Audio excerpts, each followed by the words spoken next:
Assalamualaikum warahmatullahi wabarakatuh. Apa kabar pendengar setia dimensi lain? Semoga kalian semua dalam keadaan sehat dan selalu berada dalam lindungannya. Malam ini, kita akan kembali menelusuri kisah yang terlupakan. Kisah yang mungkin tak semua orang berani mendengarnya. Selamat datang di dimensi lain.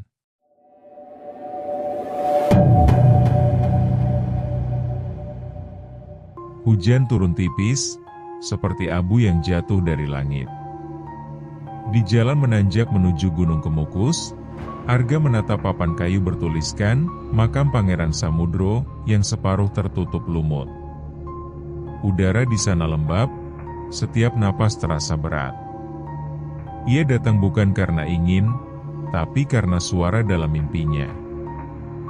Jika ingin selamat dari kehancuran, datanglah sebelum bulan mati. Suara itu datang 3 malam berturut-turut. Tak ada yang tahu, kecuali Arga, dan rasa takutnya sendiri.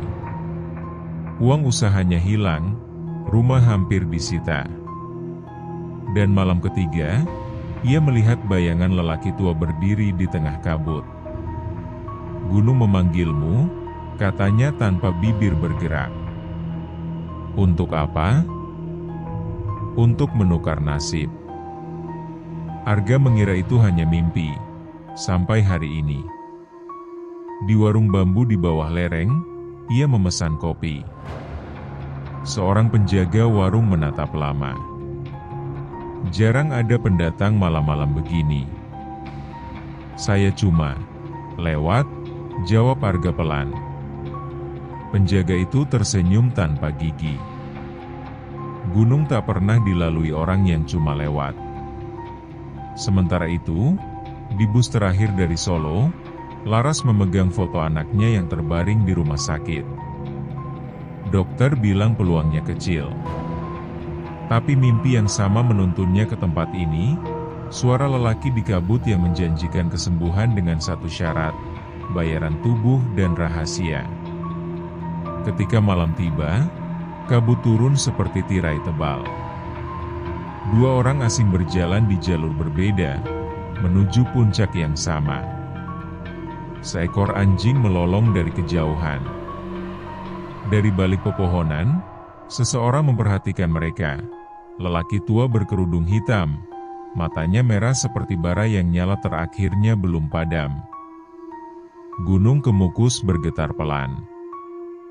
Satu lagi malam akan diserahkan pada perjanjian lama yang tak pernah selesai ditebus. Malam merambat pelan di lereng Gunung Kemukus.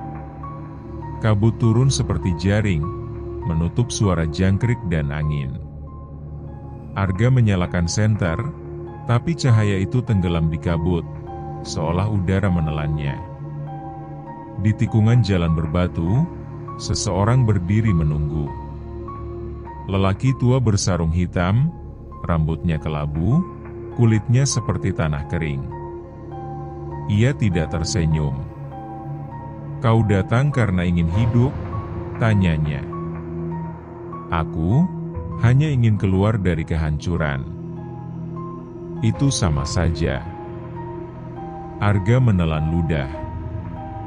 Lelaki itu memperkenalkan diri, Rengga, juru kunci gunung.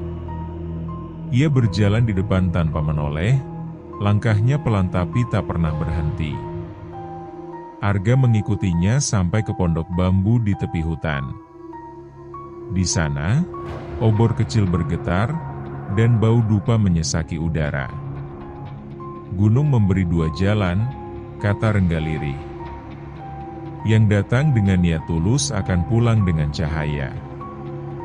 Tapi yang datang dengan rakus, akan pulang membawa bayangan." Dari balik tirai daun kering, muncul Laras. Ia tampak lelah, matanya basah, tapi tenang. Arga dan Laras saling pandang tanpa bicara. Rengga memandangi keduanya, lalu mengangguk pelan. "Gunung telah memilih pasangan," katanya. Kalian akan menjalani 3 tahap: pemurnian, penyatuan tubuh, dan bayaran. Penyatuan, tanya Laras pelan. Tubuh adalah jembatan bagi roh. Tanpa itu, berkat tak akan turun. Ia kemudian menyalakan dupa dari ujung lidah api. Asapnya menari, membentuk pola aneh di udara. Jika kalian bertahan sampai tahap akhir, apapun yang kalian minta akan diberikan. Dan kalau tidak, tanya Arga. Rengga tersenyum tipis. Gunung akan menagih sendiri. Kabut menebal. Di luar pondok, angin membawa suara seperti nyanyian jauh, nyanyian yang tak punya bahasa manusia. Kabut belum pergi saat fajar datang. Arga dan Laras berdiri di depan pancuran batu tua yang ditutupi lumut hijau. Airnya jatuh perlahan, berkilau keemasan terkena cahaya obor. Di sisi mereka, Rengga menyiapkan 7 kendi kecil berisi air dari 7 sumber berbeda. Air ini tidak suci, katanya datar. Tapi gunung menganggapnya cukup untuk membersihkan manusia yang kotor. Arga menggigil. Laras menunduk, matanya merah karena kurang tidur. Rengga memberi mereka masing-masing sehelai kain putih lusuh. Lepaskan pakaian dunia, katanya. Gunung tak mengenal kain yang dibuat manusia. Mereka berganti di balik tirai daun pisang yang bergoyang pelan. Hujan halus mulai turun, membuat udara semakin dingin. Saat keduanya berdiri di bawah pancuran, Rengga mulai melantunkan mantra. Pelan, ritmenya seperti detak jantung yang tak sinkron. Air pertama dituangkan di kepala mereka. Terasa berat, seolah setiap tetes membawa kenangan pahit yang ingin mereka lupakan. Air kedua menimbulkan rasa panas di kulit, seperti bara kecil yang menyusup ke pori-pori. Air ketiga, keempat, hingga ketujuh, tak lagi sekadar air. Laras menangis tanpa tahu kenapa. Arga memejamkan mata, melihat bayangan dirinya tenggelam di dasar sungai hitam. Rengga berjalan di sekeliling mereka, membawa dupa yang mengepul tebal. Sekarang roh kalian telanjang, bisiknya. Gunung sudah melihat apa yang kalian sembunyikan. Angin berhenti. Burung-burung yang tadi berkicau mendadak diam. Rengga menatap air yang mengalir ke tanah, tersenyum samar. Air ini akan membawa pergi dosa kalian, atau justru membawanya pulang kembali. Laras membuka mata. Di pantulan air, ia melihat wajahnya sendiri, tapi di baliknya, ada bayangan lain, menatapnya dari dalam pancuran. Malam itu, kabut turun lebih cepat dari biasanya. Langit seperti diselimuti kain abu, dan udara di sekitar pondok Rengga berbau besi dan dupa. Di tengah ruangan, tanah dipenuhi simbol aneh yang digores dengan darah ayam hitam. Rengga duduk bersila di depan guci tanah liat besar, di sampingnya 2 lilin menyala gemetar. Arga dan Laras duduk berhadapan, masih memakai kain putih dari ritual pemurnian. Tak ada suara selain desis api dan napas mereka sendiri. Rengga membuka guci itu perlahan. Asap dingin keluar, mengelilingi mereka. Dari dalamnya, 2 potong kain putih melayang, bertuliskan nama yang tak pernah mereka sebutkan pada siapapun. Gunung telah memilih lewat darah, ujar Rengga pelan. Kalian bukan datang bersama, tapi gunung menulis nama kalian di napas yang sama. Arga menatap Laras. Ada ketakutan dan sesuatu yang lain, rasa yang tak bisa dijelaskan. Laras membalas pandangan itu sebentar, lalu menunduk. Rengga meneteskan darah dari jarinya sendiri ke tanah. tubuh akan dijadikan jembatan, katanya. Roh tak bisa menyatu tanpa daging yang bersedia.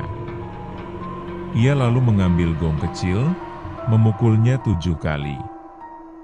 Setiap dentum menggema seperti gema di dalam dada. Dupa makin tebal, membuat pandangan kabur.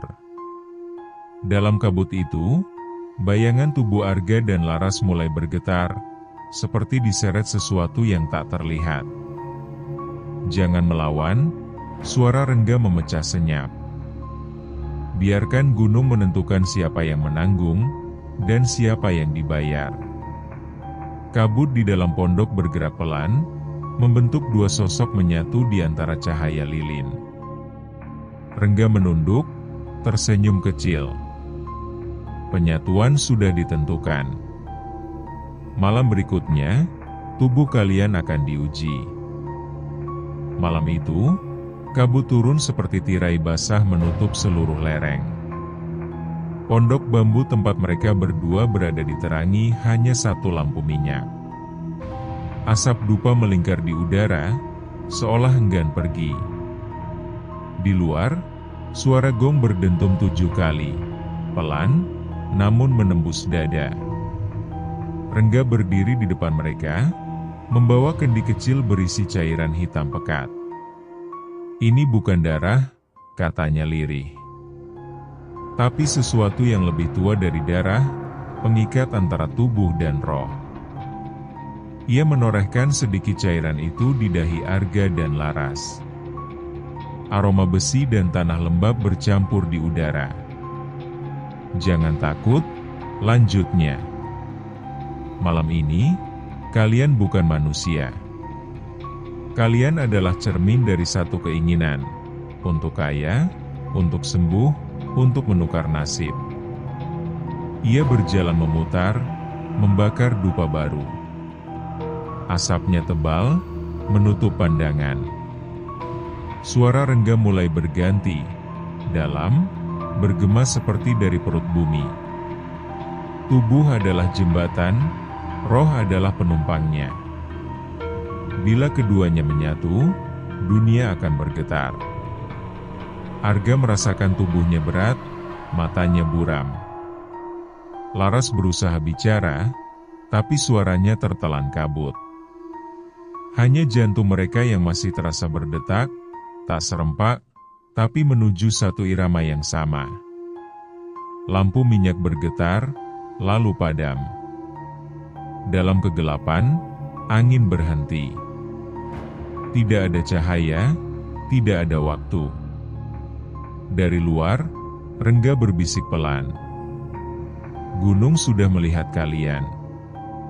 Sekarang biarkan ia menulis nasib lewat kulit. Terdengar suara napas yang tertahan, lalu hening panjang. Ketika gong berdentum terakhir kalinya, lilin menyala kembali, dan 2 kain putih di lantai telah menyatu, menjadi satu. Rengga menatapnya, tersenyum. Ritual selesai, bisiknya. Tapi bayaran belum dimulai. Pagi datang, tapi cahaya terasa asing. Kabut belum pergi, seolah enggan meninggalkan pondok itu. Arga terbangun dengan kepala berat dan tubuh dingin seperti batu. Di luar, suara ayam jantan terdengar jauh, tidak nyata. Rengga duduk di sudut ruangan, menatap mereka tanpa ekspresi. Gunung sudah menerima persembahan kalian, katanya tenang. Mulai hari ini, hidup akan berubah. Tapi ingat, berkat bukan milik, ia hanya pinjaman. Ia memberi mereka 2 koin tua berwarna perunggu. 1 untuk keberuntungan, 1 untuk kutukan. Bawa keduanya, jangan pisahkan. Karena kalian takkan tahu mana yang sedang bekerja. Arga menggenggam koin itu erat. Laras menatapnya lama sebelum memasukkannya ke saku kainnya. Mereka berjalan turun meninggalkan pondok, tak menoleh lagi. Namun langkah mereka terasa berat, seperti tanah menahan kaki. Beberapa hari kemudian, keajaiban datang. Arga menerima telepon dari seseorang yang dulu menolaknya. Kontrak besar, pembayaran tunai. Laras menerima kabar dari rumah sakit. Anaknya sadar, demamnya hilang, napasnya teratur. Dunia tiba-tiba terasa ringan. Mereka menangis, tapi bukan karena bahagia, melainkan karena lega yang terlalu cepat datang. Namun malamnya, keduanya bermimpi hal yang sama. Kabut tebal, suara gong berdentum pelan, dan Rengga berdiri di tengahnya membawa obor. Berkat tanpa bayaran bukanlah berkat, katanya. Bayangan sudah mulai berjalan di belakang kalian. Ketika Arga terbangun, koin di tangannya terasa panas, meninggalkan bekas merah di kulit. Di rumah Laras, air dari kendi berubah warna, gelap, berkilau seperti logam cair. Dan dari kejauhan, suara gong terdengar lagi. Pelan. Tapi semakin malam, semakin dekat. Hujan turun setiap sore sejak hari itu. Arga mulai menghitung, 7 hari berturut-turut, dan matahari tak pernah muncul sepenuhnya. Di rumah kontrakannya, ia sering mencium bau dupa terbakar meski tak pernah menyalakannya. Kadang terdengar langkah di lorong, tapi setiap ia buka pintu, hanya kabut yang menunggu. Suatu malam, telepon kantornya berdering. Suara di seberang terdengar berat, terdistorsi. Kau sudah menerima, tapi belum mengembalikan. Sambungan terputus. Arga menatap tangannya, koin perunggu itu kini mulai berkarat, meninggalkan noda kehitaman di telapak. Di tempat lain, Laras mulai mengalami hal yang sama. Anaknya memang sembuh, tapi sering berbicara sendiri di kamar. Ibu, ada kakek di jendela. Dia bilang aku harus memanggilnya, Guru. Laras memeluk anaknya erat, tapi di luar, jendela berkabut, dan di baliknya, siluet tinggi berdiri dia menatap ke dalam. Malam ketujuh, Laras bermimpi dirinya kembali ke pancuran batu. Airnya kini hitam pekat, dan dari dalamnya muncul wajah Arga, pucat dan tenggelam. Kita belum bebas, suaranya berat, serak seperti dari dasar sumur. Ia terbangun dengan tubuh basah oleh keringat. Di lantai, kendi airnya retak, dan koin perunggu terbelah dua. Sementara itu, di kamar Arga, kaca cermin pecah sendiri. Dari retakan itu, ia melihat sesuatu yang tak seharusnya ada. Bayangan Laras berdiri di belakangnya, menatap dengan mata kosong. Malam berikutnya, keduanya bermimpi hal yang sama. Gunung Kemukus diselimuti kabut merah, dan Rengga memegang pisau batu. Gunung sudah memberi, katanya. Sekarang, saatnya menagih. Malam itu langit hitam pekat tanpa bintang. Hujan berhenti, tapi udara berbau besi dan tanah basah. Arga duduk di ruang tamunya, menatap koin perunggu yang kini berubah warna seperti darah kering.